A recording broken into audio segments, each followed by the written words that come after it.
ये जाति जनगणना, जाति आधारित जनगणना सिर्फ जो है सो इसका ये मतलब नहीं है कि विभिन्न जातियों की संख्या को गिना जाए। इसका मतलब ये है इस जाति जनगणना से ये जातियों की गिनती ही नहीं बल्कि उनके सामाजिक और आर्थिक अवस्था के बारे में हमें उसकी जानकारी मिलती है। जनगणना के दौरान लोगों के धर्म, भाषा, जाति, उनकी शिक्षा, रोजगार, इन सारी बातों की जानकारियां ली जाती हैं। अब क्यों की जाए जाति जनगणना, इसके लिए आवश्यक क्या है, क्यों ये आवश्यक है? आवश्यक इसलिए है कि किसी भी देश की जो भी योजनाएं बनती हैं उसका कुछ न कुछ आधार होता है, और जो सबसे निचले तबके के जो लोग होते हैं उनके लिए कुछ ऐसी योजनाएं बनाई जाए ताकि उनका अपलिफ्टमेंट हो सके। अब सवाल ये उठता है कि ये जो जिन लोगों के द्वारा जिन सरकार के द्वारा ये कराया जाना था वो क्यों नहीं करा रही हैं, हम क्यों चाहते हैं? उसमें अभी भी ये इस चीज़ को हम लोग देखते हैं कि पूरे देश में आज भी जो है सो जाति के आधार पर, धर्म के आधार पर भेदभाव अभी है और रात दिन कुछ न कुछ घटनाएं घटती रहती हैं।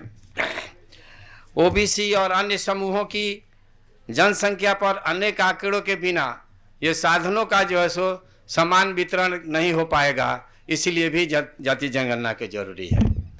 अब थोड़ा सा इतिहास पर हम लोग जब प्रकाश डालते हैं तो भारत में सबसे पहली जनगणना जो है सो अंग्रेजों के समय में 1871 या 72 ईस्वी में हुआ।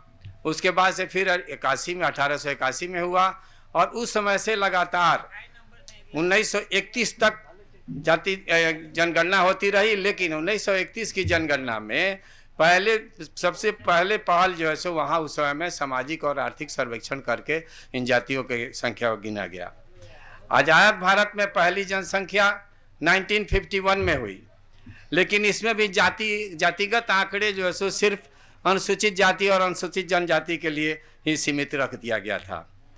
बाबा साहब ने जब संविधान बनाई तो उसमें हम लोग के लिए जो प्रावधान किया, स्पेशली पिछड़े वर्ग के लिए उन्होंने जो आर्टिकल दिया 340 का, वो बनाने के बाद भी जो है सो जब वो चाहते थे बाबा साहब कि भारत में ये जो है सो जाति जनगणना करके या पिछड़े वर्गों के लिए जो है सो आरक्षण हो जाए, लेकिन वो नहीं हो पाया।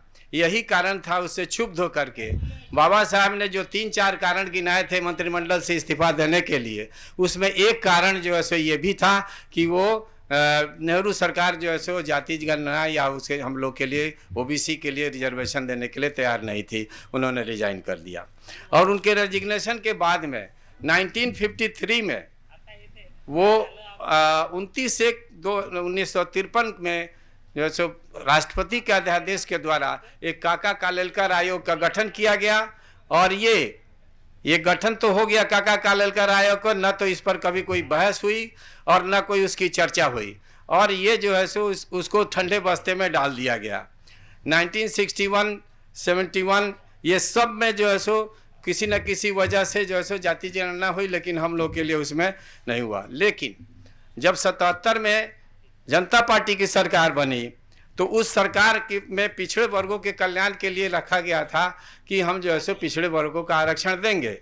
लेकिन वो आरक्षण का आधार जो है सो क्या हुआ कि मंडल आयोग ये किया गया और मंडल आयोग ने जो अपनी सिफारिशें दी उसका आधार फिर वही 1931 का ये डाटा था और उसी का आधार पर दिया गया, जिसके चलते जो है सो हमारी जनसंख्या जो पिछड़े वर्गों की थी, अति पिछड़े वर्गों की थी, वो 50-52% से ज़्यादा थी। लेकिन इसके बावजूद भी 52% ही मान करके उसे किया गया, जिससे मार्च 27% हमें मिला। उसमें भी अब जो है सो बहुत सारे जो है सो नियम लगा दिए गए और क्रीमी लेयर लगा दिया गया।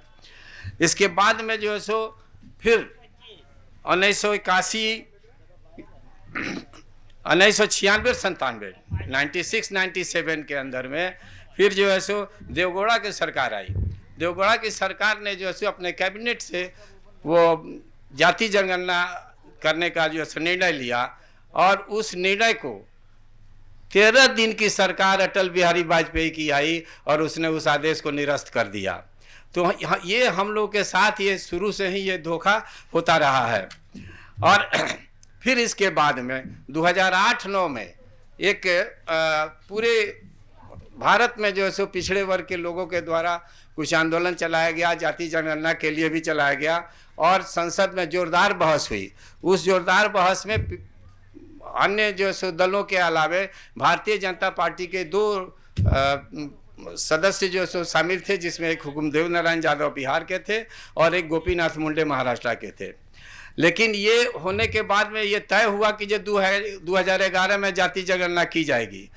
वो 2011 में फिर सरकार जो है चूंकि कांग्रेस की सरकार थी, तो वो लोगों ने उस समय में पी चिदम्बरम थे, पी चिदम्बरम जो है सो उसमें उस नियम को जो है सो उसने चेंज कर दिया। उन्होंने कहा कि सिर्फ हम जो है सो आर्थिक और सामाजिक सर्वे करेंगे लेकिन गिनेंगे नहीं। लेकिन फिर भी जो है सो गिनती हुई, और गिनती कैसे हुई वो इतना दोषपूर्ण था जिसका कोई माने अंत नहीं था। उसमें ये था कि इन लोगों ने गिनती की, और किससे गिनती कराई? इन्होंने आशा से, या जो है सो मनरेगा के नागरिकों ये एम्प्लॉइज से, या जो है सो जो अस्पताल में काम करते थे उनसे, ये करा करके किसी तरह से इन लोगों ने उस काम को तो पूरा किया जरूर, लेकिन उसमें इतनी विसंगतियां थी कि ये इससे ऐसे समझा जाए कि जो टोटल जातियों की संख्या भारत में 48 लाख गिना दी गई। और दूसरी बात क्या है कि उसमें इतनी गलतियां भी थी, और इस पूरे सिफारिशों को लागू करने के लिए फिर जो है सो अटल बिहारी वाजपेयी की सरकार में जो है सो ये जेटली जी थे, जेटली ने कहा किया कि नहीं, ये जो है सो हम सामाजिक सर्वे का जो है सो आंकड़ा नहीं देंगे और सिर्फ आर्थिक सर्वे का देंगे। और उस आर्थिक सर्वे में भी आश्चर्य होगा साथियों कि 1% लोगों के पास भारत की 73% जो है सो आर्थिक संसाधन मौजूद हैं। तो इन सारे कारणों को लेकर के फिर जो है सो वो वैसे ही रह गया। अब 2021 तो बीत चुका है, और ये क्यों नहीं हो रहा है इसके पीछे हम लोगों का भी कम दोष नहीं है।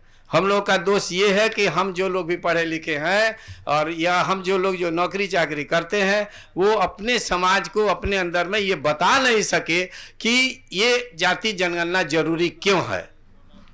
और दूसरी बात यह है कि ये इतने भागों में, इतने टुकड़ों में हम लोग बांटे गए हैं कि आज भी हम तो अब बहुत सारे ऑफिसर्स यहाँ बैठे हुए हैं, IAS IPS लोग भी हैं, और हम रिक्वेस्ट करते हैं विशेष करके कि कम से कम अपने समाज के मतलब मूल निवासी समाज, जो कम से कम अपने समाज के जो भी ऑफिसर हो, जो भी कर्मचारी हो, उनके साथ बैठें, उनके यहाँ जाएं, चाय पिए, उनको बुला करके चाय पिलाएं, ताकि एक भाईचारा हम लोग के यहाँ निर्माण हो सके, और तब वो समझ में आएगा कि हाँ जाति जनगणना का मतलब क्या होता है।